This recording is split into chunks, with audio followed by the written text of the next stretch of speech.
Today we're taking a look at Ripple's XRP coin, performing some technical analysis and making some predictions on where we can expect to see XRP go in the near future. Let's get into it.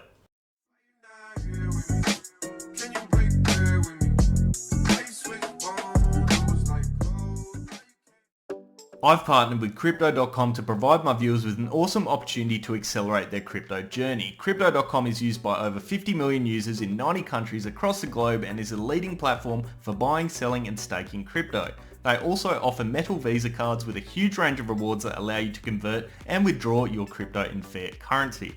Crypto.com is offering a $25 sign up reward using my affiliate link in the description or by entering affiliate code RyanProven.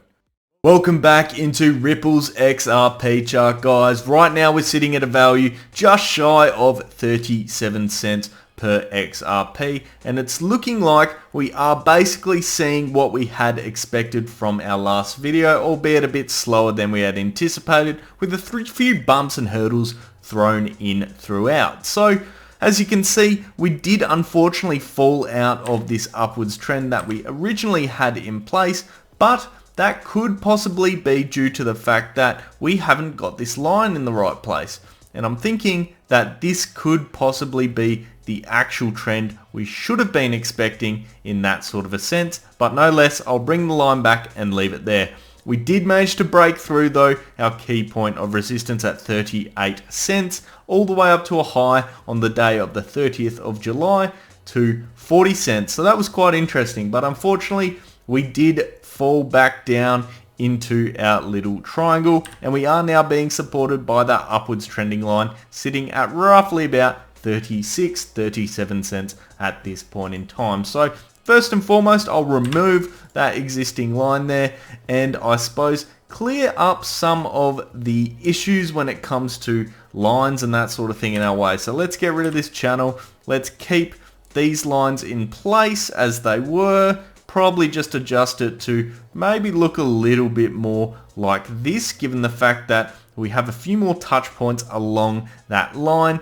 And as you can see right now, it's looking like we are going down to descend roughly to that 35 cent mark being our support now, which is actually where our 20-day moving average is sitting. And on the topic of the 20-day moving average, you'll see that just over here on the 25th of July, that 20-day moving average crossed through our 50-day moving average. And this is a big signal for change. This is showing us that we are now seeing a change in a direction of the trend. And as we've seen with many other cryptos, we haven't been above that point since basically middle to late April, where we saw a cross downwards and a further descent. But now we have seen a cross back in an upwards direction, which is extremely positive and gives everyone a bit of a sense of confidence as to the direction of the market. Now, it's very crucial that we don't drop below both of these support lines now, and the 20-day stays above the 50-day. Otherwise,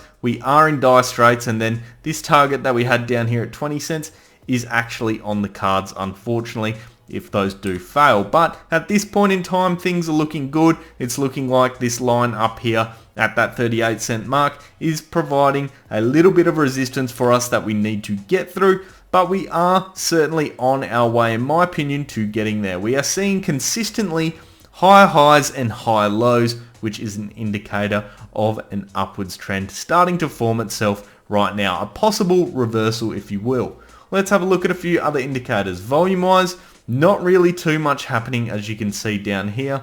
Not too interesting. It's slowly, I suppose, gradually descending from, I suppose, over here on the 1st of July, but that's just the spikes. Everything else is relatively stable at this point in time. People, I think, are just waiting for a bit more confidence to come back into the market right now. Looking at the RSI, you can see that we have gotten all the way up on the 30th of July when we did break out to the 62 mark. Still not in the overbought range. We've now descended and we're sitting at 54.7. So plenty of room for us to keep moving in this upwards direction and this trend line to continue moving upwards. And we should hopefully see a nice bounce off it and a continuation of our trend and a further break of that 38 cent point of resistance as well that comes with it.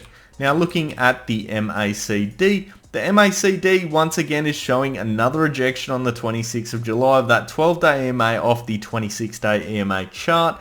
Now we are seeing these get very close again, and realistically we do not want to see a cross on them. We want to see another rejection and a continuation of our upwards trend. You can see now we're in the positive sort of range, which is good, but they are getting very close. I think a catalyst for a sell-off would certainly be if that 12-day EMA did cross below the 26-day EMA from a technical analysis perspective. Now, given that all in all, we have actually been trading relatively horizontal, whilst yes, we have, hit the low over here of 28 cents and now come up to a high of 40 cents. We have sort of just been trading in this wavy motion towards the right. So I want to take a look at the Bollinger Bands, and this shows basically, are we getting tight and is a breakout going to occur? You can see we exceeded them on that point there, and as well in earlier on July over there as well. But the Bollinger Bands are still tight, and it's looking like that the bottom line's coming up, the top line's still curving downwards. If we manage to see a close above the top line, that is once again another signal for a breakout, and it's looking like we're going to break either up or down. All things, in my opinion, or at least the majority of them, are indicating a upwards breakout at this point in time. So not looking too shabby overall. Now from the 200-day moving perspective, moving average, it's really not in the picture yet, sitting at 57 cents.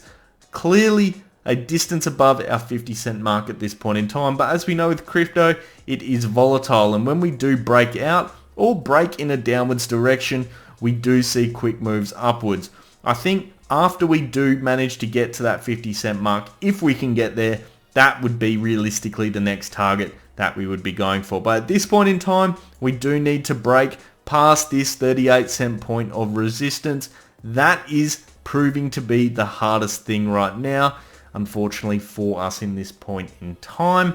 So what is my overall prediction of where we're going? Well, obviously I can draw a nice little chart like this, but it's looking like it's coming to the crux of everything occurring, and we're probably going to see a break as the next week unfolds itself. Ideally, we want to be going for this 50 cent target, but I think there might be other points of resistance that could be a better target in the shorter term. And what I'm going to do is grab a fresh line, start dragging it downwards, and I'm going to actually place it roughly about here on that 40 sort of 3 cent mark, I suppose. And the reason I'm putting, 42 cents. The reason I'm putting it there, plenty of price action in the past, a few bounces off that line.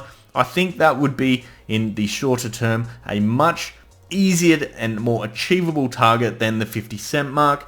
And if we do continue to see just this stable, slow, upwards trending growth, it's going to happen hopefully by the time we see our next video. So the target for today, a break once again of that 38 cent mark, followed up by a possible test of 42 cents. That wraps up today's analysis of Ripple's XRP coin, guys. I'd love to hear your thoughts down in the comment section below. Of course, if you did enjoy today's video as well, make sure you do leave a thumbs up. And if you want to see more of this sort of content, hit subscribe and turn on those bell notifications. I'll leave it there for today, guys. I hope you have an awesome day. I'll see you next time. Cheers.